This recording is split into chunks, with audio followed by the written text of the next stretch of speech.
Hi, this is Archana Smith, and this is the final assignment for social psychology. In class, we learned about how the amygdala being stimulated can trigger an aggressive response in people, which can lead to violence. This sounds very similar to reactive aggression. Reactive aggression is retaliatory in nature and presents when an individual responds aggressively to violence, or the threat thereof. Reactive violence happens when we fail to control our emotions when we're provoked by threats of aggression or aggressive language. We lash out and in the heat of the moment, often not considering the ramifications of our actions. Proactive aggression is not a defensive act in any way, and neither is it a lashing out of aggression. Rather, it's an offensive one that is done for personal gain or satisfaction, and it is the product of lots of planning. Interestingly, both the proactive and reactive murderers have higher subcortical limbic activity, particularly in the right hemisphere or the more emotional half of the brain. This means both types of murderers are yoked with intense emotions, but they dispense the aggression in a different method due to other changes within their brains. Proactive murderers are capable of selecting when to act on their aggression because their prefrontal cortex functions normally. The reactive murderer's prefrontal cortex is deficient, and thus their aggression is dispensed without much forethought.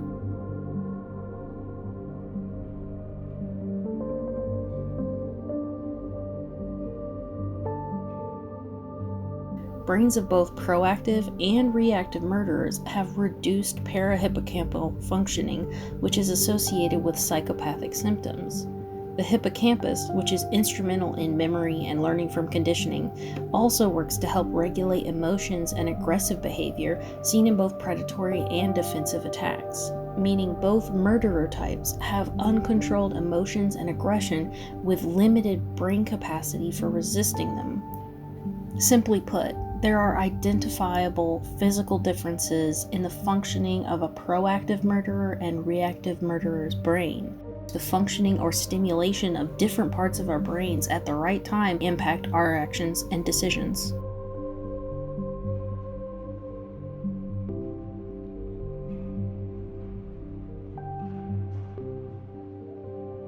Aggression and criminal behavior.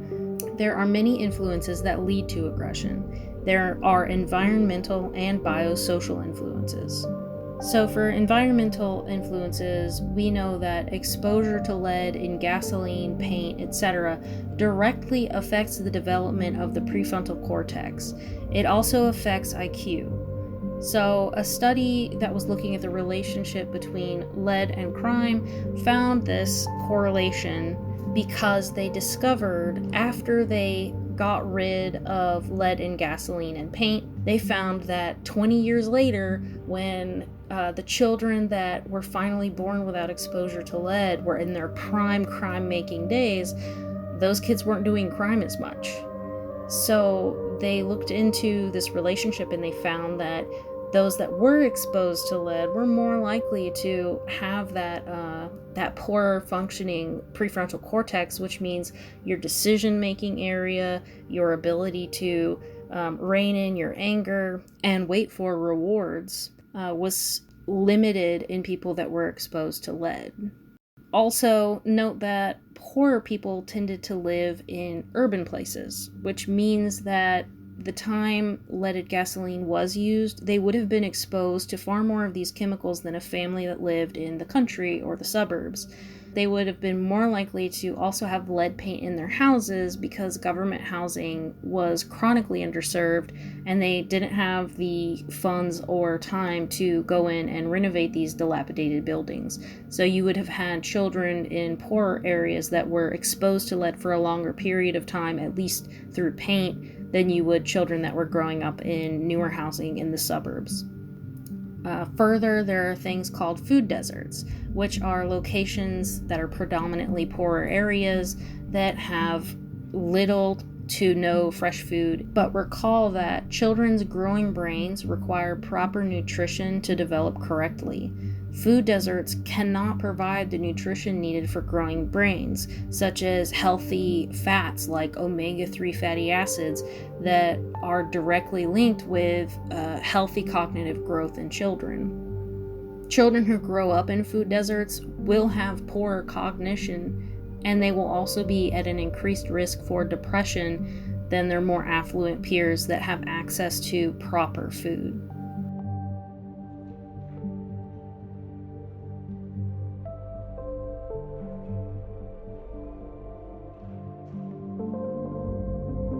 Poorer cognitive function is associated with an increased likelihood for committing crime.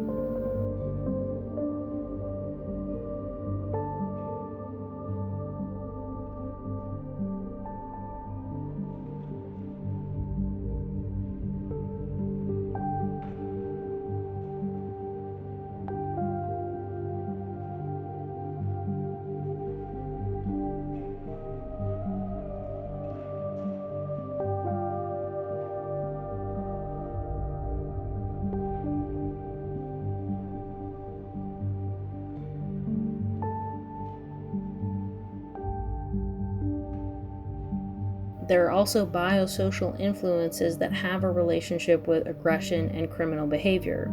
They have found that if a mother abandoned her child within its first year of life, she either died or gave the child up for adoption, or it was taken away from her. Or if the baby was born and the birth was traumatic, meaning the baby was partially hypoxic because its umbilical cord was wrapped around its neck, or the mother had preeclampsia or eclampsia, or the child was a premature baby. Also, if the child was physically, mentally, or sexually abused, if it was treated as though it were a troubled child. Recall that the Bloomers study where children were singled out for being exceptionally gifted and likely to thrive. This is kind of the opposite. If they were thought to be the troubled child, they're going to be a self-fulfilling prophecy. That's a social way that they can kind of be turned towards more antisocial behavior. All of these treatments of a child can lead to changes in brain development and increases the risk for acts of aggression and violence. There are also other things that children can't avoid that are biological in nature, such as if while their mother was pregnant, she smoked or if she drank. Both of these things influence a child's cognitive development. Those with lower heart rates are inclined to seek very adventuresome, kind of risky sports and other entertainment, and these people just have a higher threshold for getting excited. It's difficult to get their hearts pumping as easily it is for the normal population, which means for them to feel alive or stimulated, they require a strong stimulus. So they would scratch their itch for adventure with constructive things like skydiving, traveling, experiencing new things. However, there are other people that resort to more illegal behavior for the same thrills and experience. It kind of blocks your ability to feel fear, and recall that we're conditioned over time. We learn as children how to avoid bad situations. So, you're going to touch the hot stove and your mother reprimands you verbally, and it instills this fear in you because you don't want to feel pain. However, with this specific condition, you don't feel the fear and you don't learn the lesson from the warning. So your cue to avoid dangerous things, harmful things, or risky situations that could end you up in jail, your brain doesn't interpret that correctly and you just ignore it. Now that we've discussed the relationship between aggression and criminal behavior and how they're tied together through environmental and biosocial mechanisms, let's discuss how deficits in social cognition can also lead to criminal behavior. Recall how from the first section we discussed that physiological changes in the brain result in limited abilities in social cognition, and also that both types of murderers have a reduced capability to empathize with others. Both poor social cognition and the inability to empathize with others can lead damaged brains down a dark road. Social cognition refers to the process in which we're able to interpret social information and behave appropriately in any social environment. So this would be how we attend to relevant cues in our surroundings and how we process the importance of social information. And this is done by rapid, automatic, emotion-driven mechanisms, and these kind of include our attitudes, biases, stereotypical tendencies, personality traits, and all of these come together to create individual differences in how we interpret social information. Physiological changes in the brain, however, can result in limited abilities in social cognition. This means a poor ability to read facial emotions. You can misread social interactions, and that can end in violence and criminal behavior. Reggie Cray is a good example of reacting too strongly to an unfriendly social interaction. Cray had a previous falling out with a man named Jack McVitie because this man insulted Cray's brother, and one night Cray bumped into McVitie while exiting a building, and McVitie said, "I'll kill you, Cray, if it's the last thing I'll do." Later that night, Cray snuck up on McVitie and stabbed him in the face. This is a good example of an overreaction to a verbal threat with a physical, violent response. While it is most probable that McVitie was planning on a physical attack, he had not yet begun it. So Cray's decision to escalate to violence was a poor decision. Furthermore, Cray's murder of McVitie was extremely aggravated. He attacked the man's face with a knife. This was not premeditated. This was reactionary. So, poor ability to recognize and adapt to social situations effectively can lead to misreading social interactions and end in violence or criminal behavior. Recall from the last section that gasoline still would have been leaded at this time if Cray had been brought up in a world that did not expose his brain to an extremely corrosive substance. Perhaps he would have had a different reaction to the verbal threat that he received. Because of their poor ability to empathize with others, there's often no moral consideration for harming others.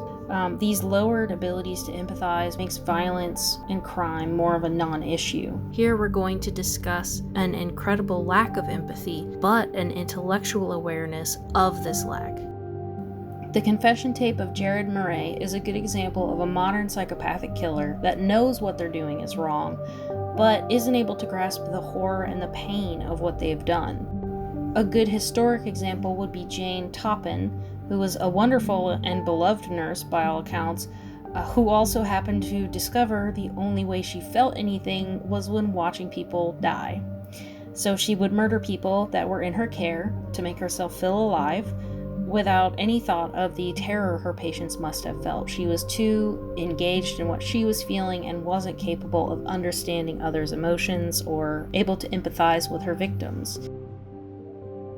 Now we will cover court decisions and judicial sentencing, and how these two things are tied up in situational factors that can affect prosocial behavior and stereotypes in sentencing and punishment.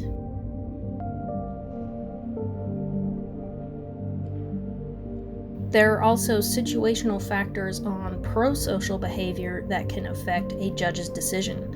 So recall from class that our moods have a big effect on whether or not we act prosocially or altruistically. Prosocial behavior is any behavior that is done to benefit another person. Now remember how we learned about the Eisen and Levin experiment from 1972 called the Dime in the Phone Booth experiment, which showed that people were inclined to act more prosocially after experiencing something good. The conclusion from that study was that if someone is in a good mood or their mood is elevated, they're more likely to help others. In this study, judges were found to have made more lenient decisions when they had a meal before the sentencing. When judges had eaten, they were satiated, and this simple fact may have put them in a better mood and in turn made more prosocial, lenient decisions. So judges that were found to have had more lenient decisions were doing so after they had had a meal before they were sentencing someone. So that means judges were more likely to be harsh if they hadn't eaten, and more likely to be lenient if they had. Something as simple as if the judge ate or if they thought they had good food directly affects other people's entire lives. Recall how we learned about stereotypes in class. Stereotypes are a fixed, oversimplified, and often biased belief about a group of people. Stereotypes are typically rationally unsupported generalizations, and once a person becomes accustomed to stereotypical thinking, they may not be able to see individuals for who they really are. A study has found that if the stereotype of the person fits the crime they committed, they get harsher punishment. If they didn't commit a crime that the court would consider a stereotypical crime for whatever race that person was, they would get more lenient punishment. For example, in this study, they postulated that a stereotype of a Latino man would be related to blue-collar crime, like theft, drug possession, or distribution. They also postulated that a stereotypical white man would be expected to have committed a white-collar crime, such as embezzlement, racketeering, or fraud. They found if a white man was found to be stealing a car or selling drugs, he would be given a more lenient sentence than a Latino man. If a Latino man was found to be embezzling money, he would be given a more lenient sentence than the white man would.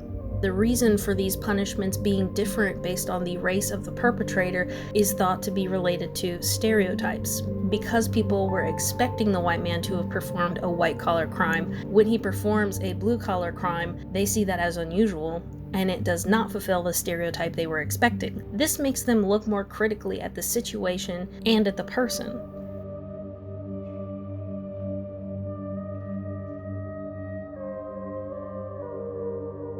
By the end of this video, we've covered how some environmental, social, and biological factors can put some people at risk for aggression and crime. We have also covered some examples of people who committed crimes and how their brains made them react over-aggressively to threats of violence, seek out new experiences through violence, and how their lack of empathy in part made it possible for them to commit murder. Finally, we saw how court decisions and judicial sentencing can be affected by stereotypes and situational factors that can promote pro-social behavior. So at every step of the way, from our gestation in the womb to our childhood, to our young adult experiences, all the way to going through a crime and being sentenced, social psychology comes into play at every turn. After learning these things, at least for me, it became clear that every criminal may have some kind of developmental issue that has made them vulnerable to this type of activity. And really, we shouldn't be punishing these people, we should be treating them. If you can find issues with how the brain is functioning, you truly have to say this is a medical condition, just like how we understood Phineas Gage was only acting the way he was because a rod was shot through his frontal lobe. We need to recognize that similar damage can happen to people as they develop, and this results in similar conduct and mood disorders that can lead to things like criminal behavior, aggression, and poor social cognition. This definitely seems to call for a more therapeutic and rehabilitative approach to be taken when these kind of damaged brains commit crime. And I think we also need to recognize that not only the development of that brain, but then the sentencing of that brain relies on factors outside of our knowledge. What are other situational factors that affect judges' decisions that we don't know about? That just really makes you wonder about how fair court is. Anyway, I hope you guys enjoyed this video. Thank you for your time, and have a nice day.